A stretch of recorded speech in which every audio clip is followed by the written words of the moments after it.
Rommel's army in North Africa used way more than just panzers, and every weapon had a role. This video breaks down every major weapon and vehicle under Rommel's command. Tanks, trucks, artillery, all of it. Let's start with the obvious, the Panzer series. Panzer I.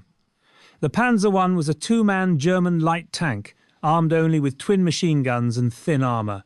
Designed in the 1930s as a training vehicle, shortages pushed it into combat in Spain, early World War II and North Africa. When Rommel deployed the Afrika Korps in 1941, Panzer I served as stopgap armour until heavier tanks arrived. It avoided tank combat, instead handling reconnaissance, screening, infantry support and rear area security. Panzer II.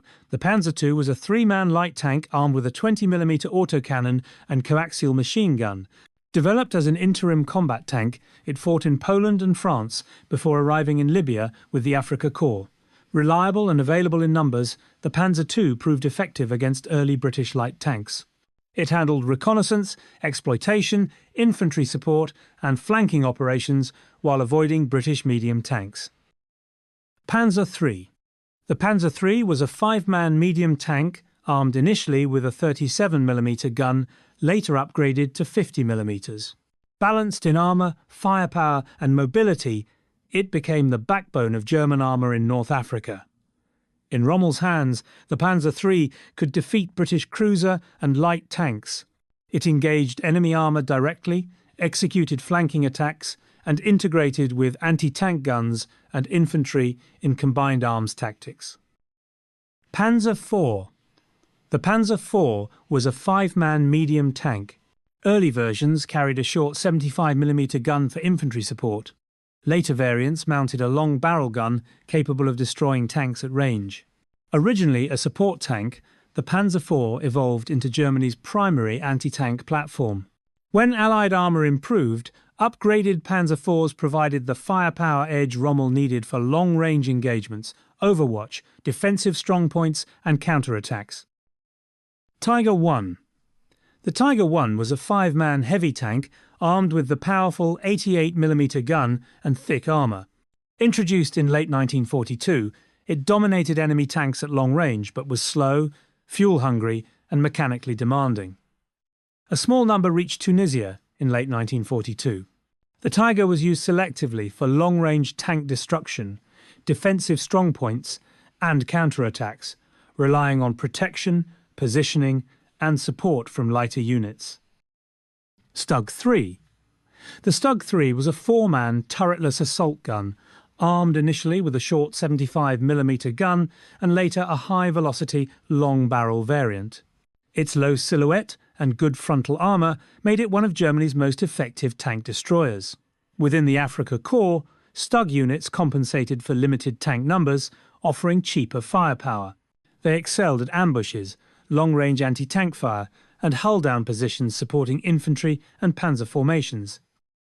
The Marder II and III were open-topped tank destroyers mounting powerful 75 or 76mm guns on obsolete tank chassis. They had thin armour, tall silhouettes and vulnerable crews, but excellent firepower. Deployed in Tunisia during late 1942–43, Marders provided rapid anti-tank solutions as Allied armour improved. They were used strictly for long-range ambushes, defensive overwatch and shoot and displace tactics, avoiding close combat. The 88mm Flak was a heavy anti-aircraft gun that doubled as one of World War II's most lethal anti-tank weapons, with exceptional range, velocity and armour-piercing capability. In Rommel's desert strategy, the 88 became a cornerstone weapon. Facing well-armoured British tanks, Rommel used it aggressively as an anti-tank gun for long-range ambushes, concealed firing positions and integration with minefields and panzer manoeuvres.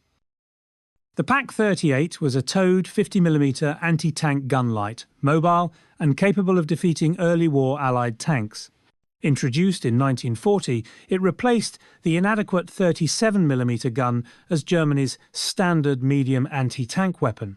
Deployed widely across the desert front, the Pak-38 countered British cruiser and light tanks through concealed ambushes, integration with minefields and infantry, and flexible redeployment across open terrain. The Pak-40 was a heavy 75mm anti-tank gun that could destroy any Allied tank in North Africa, but was difficult to move. Introduced in 1942, it became Germany's primary anti-tank gun across all fronts. Rushed to North Africa during the later campaign stages, the Pak-40 anchored defensive lines through long-range ambushes and integration with minefields and terrain, relying on firepower rather than manoeuvre. The Flak 30 and 38 were light, rapid-fire, 20mm anti-aircraft guns, highly mobile and effective against low-flying aircraft and soft ground targets. In the open desert, the Afrika Korps faced constant Allied air attacks. Deployed in large numbers, these guns protected troops, supply columns and armoured units from strafing and dive bombing, while also providing direct fire against infantry and light vehicles when needed. The 221, 222 and 223 were light armoured reconnaissance vehicles. The 221 carried a machine gun. The 222 mounted a 20mm autocannon. The 223 provided long-range radio communications. All were fast, lightly armoured and optimised for mobility. In the vast desert theatre, they performed long-range reconnaissance, screening, flank security, patrols and radio coordination, avoiding combat unless against light targets. The 231 and 232 were heavy 8-wheel armoured reconnaissance cars. The 231 carried a 20mm autocannon. The 232 was the command variant with long-range radio. They combined high speed, good cross-country mobility and strong armament. Operating far ahead of Rommel's forces, they performed deep reconnaissance, flank screening and rapid exploitation of open terrain, engaging only enemy scouts and light vehicles. The 250 was a light, armoured half-track carrying 4 to 6 men. Lightly armoured and armed with machine guns, it emphasised mobility and protection against small arms. Multiple variants carried radios, mortars or command equipment. In Rommel's fast-moving operations, the 250 transported reconnaissance and Panzer Grenadier units provided radio coordination, escorted armoured vehicles, and enabled rapid deployment under fire while avoiding direct combat.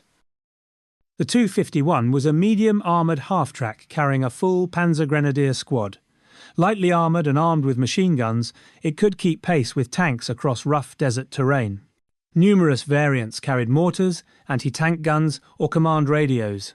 The 251 enabled infantry to move, fight and redeploy, with tanks delivering troops into combat zones, supporting combined arms attacks and securing objectives after breakthroughs. The Opel Blitz was a German 3-ton military truck, unarmoured but reliable and easy to maintain. Produced in large numbers, it became the Wehrmacht's standard logistics vehicle. The Afrika Korps operated at extreme distances with limited resupply. The Opel Blitz was essential for moving fuel, ammunition, food, water and spare parts across the desert. Survivability depended on speed, camouflage, timing and night movement to avoid air attack. The Krupp-Protze was a light 6x4 truck used primarily as a gun tractor. Unarmoured but agile, it towed light anti-tank and anti-aircraft guns while carrying crews and ammunition.